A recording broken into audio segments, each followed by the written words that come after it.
Henry Olonga. The mere mention of his name invokes memories to Indian cricket fans but world cricket fans all over. Not just for his weird hair or his stunning bouncers, but also lipping Sachin Tendulkar from time to time. Mind you, he was also the first black cricketer to play for Zimbabwe. So more on Henry Olonga in this cricket.com special. Enjoy if you really want to. Yup, today's classic is about that man whose rapid descent saw him both play the World Cup and become homeless in a span of a few months. The year was 2003.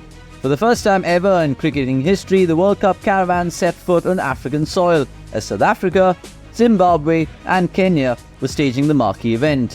While majority of those matches were slated to be played in South Africa, the other two nations had quite a few matches as well. Harmonious reception unfolded in two nations, but Zimbabwe, preoccupied with civil unrest, was not in the best of shape to entertain a sporting event. The land reforms enforced by the then President Robert Mugabe invited hatred towards the ruling party.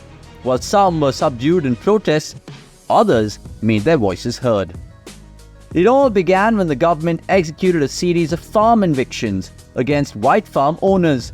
Andy Flower, arguably the best cricketer the country has ever produced, along with his friend Nigel Huff, visited a farm to verify the claims and gauge the impact of the government's land reform policies.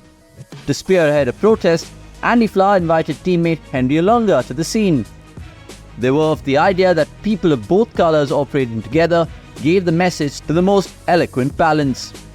In a Harare-based cafe, the duo, along with the consultation of David Coulthard, the founding member of the Movement for Democratic Change, drafted a 450-word statement and unanimously decided that both the players would wear black armbands during the World Cup matches as a mark of protest.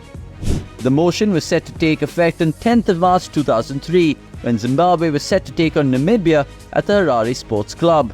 It was only at the 22nd over when Andy Flower came to bat that people knew about the turn of events, while Henry Olonga, also following a suit on the team balcony, made things very clear.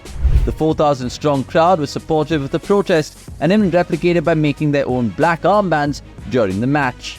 Following the game, one man was arrested for wearing a black armband, and as a result of the situation, England denied travelling to Zimbabwe for their match following the British PM Tony Blair's order, due to which they were offered a walkover.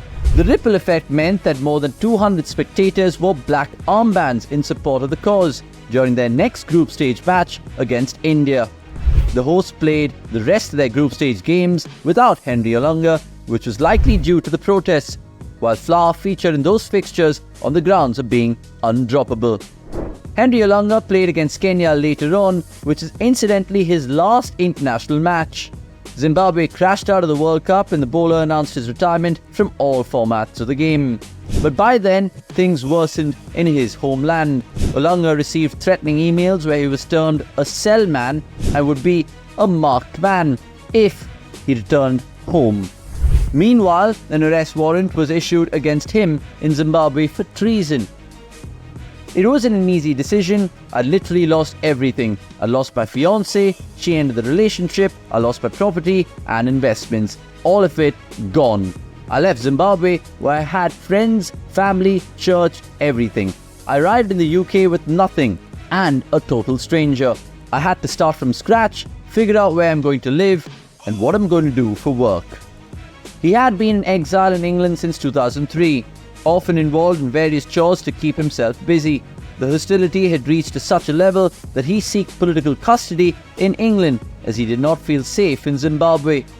Even the Australian government was ready to grant asylum to help him further his cricket career down under. Having a knack for singing, the former cricketer slowly moved to music for his livelihood. Olonga did see some initial success at the All-Star Talent Show. The Zimbabwean fast bowler shifted his base to Australia in 2015 along with his family. Luckily, though a spotlight moment during a concert in Adelaide, he was invited to the popular reality show The Voice, where he gained many accolades. The Zimbabwean, who now holds a British and Australian passport, is settled down for good in Adelaide. He continues to keep a keen interest in Zimbabwean cricket and was the case when he was spotted at the Adelaide Oval during their match against Netherlands during the T20 World Cup last year. However, one thing is clear, Olonga doesn't want to go back to Zimbabwe. And he went on to say, Zimbabwe has given me a lot of hate. I've received a lot of love from a lot of people as well, but if you see my Twitter timeline from a few months ago, you will see many people in Zimbabwe giving me grief. So it makes it hard to consider going back or consider a future there. But I do follow the developments in the country and I'm a keen fan of Zimbabwe cricket. It's a beautiful country, but it's a troubled land. That's all we have in this cricket.com classics. Now you know Henry Olonga a little bit more. Thanks for watching. Please subscribe right now.